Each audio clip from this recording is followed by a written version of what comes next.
더불어민주당 최민석 대변인입니다. 브리핑 시작하겠습니다.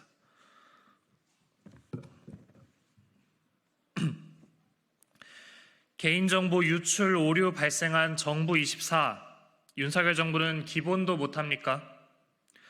계속되는 행정 전산망 오류를 보며 국민께서 기본도 못하는 윤석열 정부에 무엇을 더 바랄 수 있겠습니까?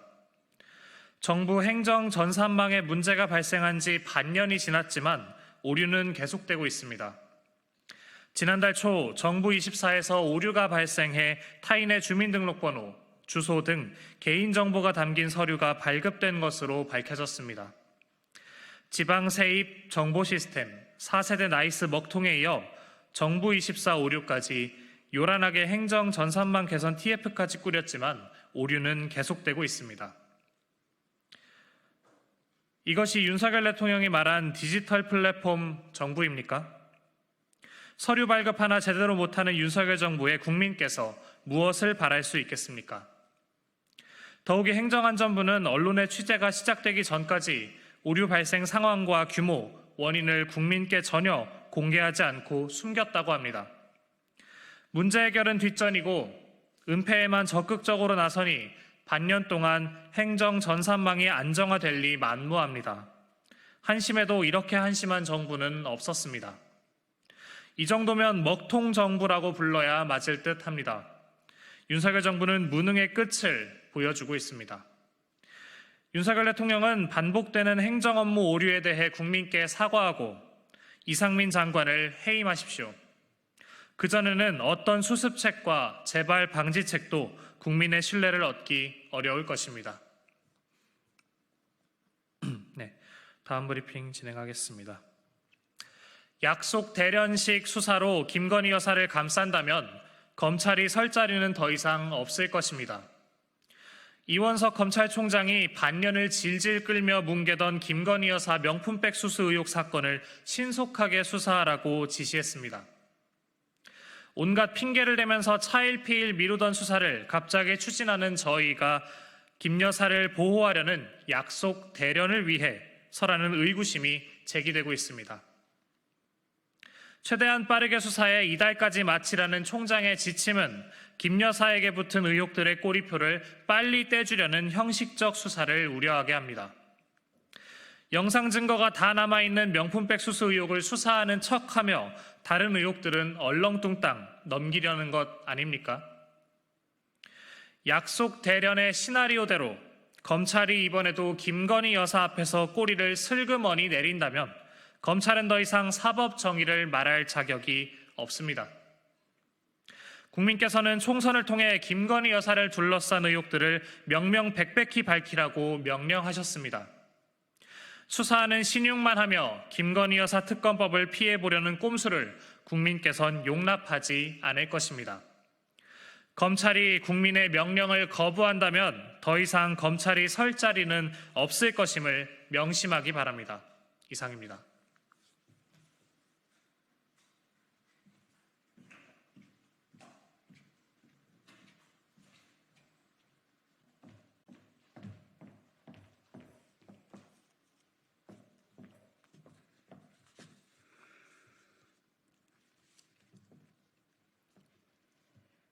더 빠르게, 더 강하게, 더 선명하게 행동하겠습니다. 조국혁신당 대변인 강미정입니다. 윤 대통령의 귀한 기자회견, 미리 준비하실 일들을 짚어드립니다. 윤석열 대통령이 오는 5월 9일 용산 대통령실에서 취임 2주년 기자회견을 연다고 합니다. 지난 4월 29일 열린 이재명 더불어민주당 대표와의 회담, 그리고 4월 10일 총선 직후 열린 국무회의의 모두 발언, 총선 열흘 전 의료개혁 대국민 담화에서의 충격 탓인지 윤 대통령이 이번 기자회견에서 어떤 발언을 어떤 수위로 할지에 여론의 관심이 집중되고 있습니다. 윤 대통령은 의료개혁 대국민 담화에선 51분 동안 의대 증원의 당위성을 장황하게 설명했습니다. 이재명 대표와의 회담에선 언론에 공개되지 않은 부분에서는 85%의 발언 분량을 챙겼습니다.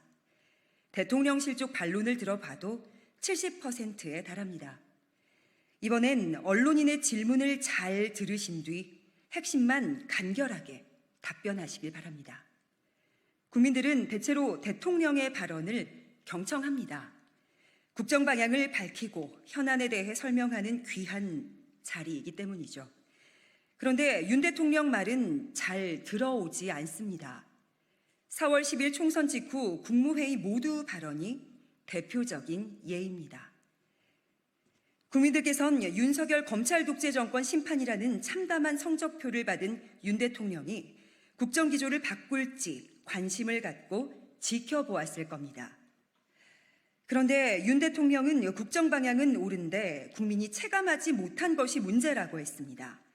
자기 변명으로 일관하면서 국민들께서 듣고 싶은 얘기는 단 한마디도 하지 않으니 귀에 들어오는 얘기가 하나도 없는 겁니다. 윤 대통령이 시행착오를 반복하지 않기를 바랍니다. 기자회견다운 회견을 해주시길 부탁드립니다. 그러기 위해선 우선 4월 10일 총선의 민심이 무엇인지 곰곰이 헤아려 보시길 바랍니다.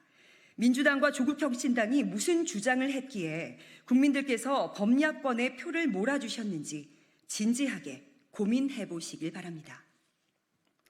5월 2일 국회를 통과한 최혜병 특검법, 김건희 여사 관련 여러 의혹, 그리고 민생회복 대책에 대한 입장을 준비하시길 바랍니다.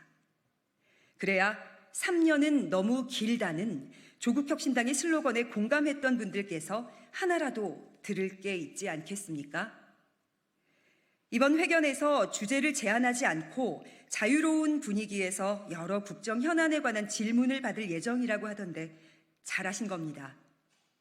혹시 질문 제한이 없는 대신에 특정 언론사 혹은 특정 기자들로부터 질문자를 제한하시지는 않으시겠죠?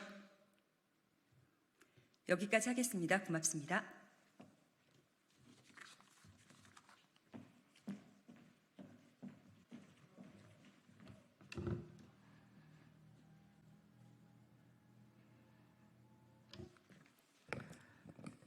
네, 조국혁신당 대변인 김보협입니다.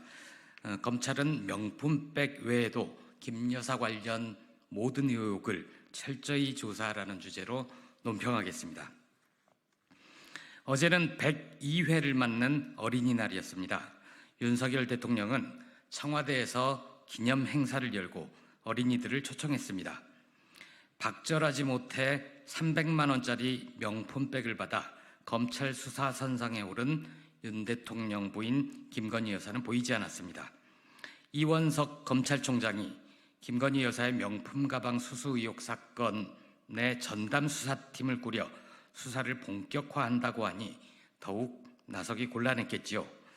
검찰이 명품백 수수 사건 고발 5개월여 만에 증거가 대부분 확보되어 있고 그다지 복잡하지도 않은 사건에 검사들을 추가 투입해 전담팀을 꾸린 배경이 석연치 않습니다.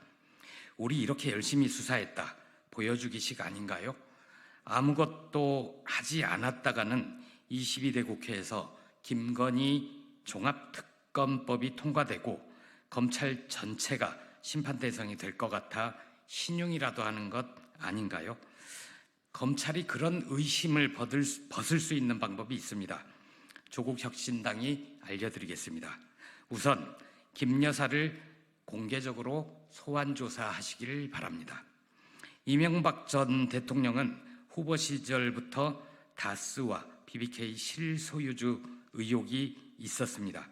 현재 방송통신위원장을 맡고 있는 김홍일 당시 서울중앙지검 3차장 검사는 검찰에서 할 수 있는 모든 조사를 다 해도 다스가 이 후보의 소유라고 인정할 만한 증거가 발견되지 않아 혐의 없음으로 불기소 처분했다. 이렇게 발표했습니다. 이후에는 정호영 특검팀이 만들어져서 이명박 당선인을 조사했습니다. 특검 사무실로 소환하지도 않고 삼청각이란 음식점에서 꼬리곰탕을 먹으면서 조사를 면죄부를 줬습니다. 꼬리곰탕 특검이라는 꼬리표가 아직까지 따라다닙니다. 이명박 전 대통령은 퇴임 뒤에야 다스의 실소유주임이 밝혀져서 처벌받았습니다. 만약 김 여사를 몰래 소환하거나 대통령실이나 관저로 방문해 조사를 하거나 꼬리곰탕식 수사를 하거나 서류 조사만 하고 혐의 없음 처분을 내린다면 검찰은 두고두고 욕을 먹을 겁니다. 둘째, 검찰은 명품백 수수 사건 외에도 김건희 여사 관련 모든 의혹을 철저히 조사하시기 바랍니다. 김 여사는 도이치모터스 주가 조작 사건에 가담한 의혹을 받고 있습니다. 공범들은 모두 유죄 판결을 받았습니다. 김 여사와 모친 최은순 씨가 23억 원의 수익을 얻었다고 검찰 보고서에 기록되어 있습니다.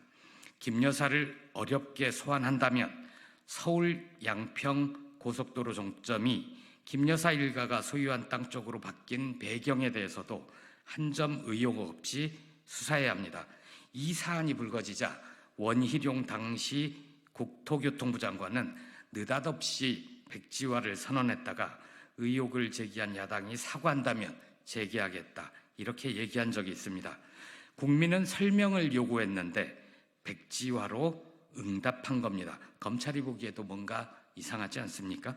이원석 검찰총장이 명품백 수사를 엄정하게 하는 척하면서 도이치모터스 사건과 서울 양평 고속도로 노선 변경 의혹은 뭉개려 한다면 국민들께서 가만히 있지 않을 겁니다.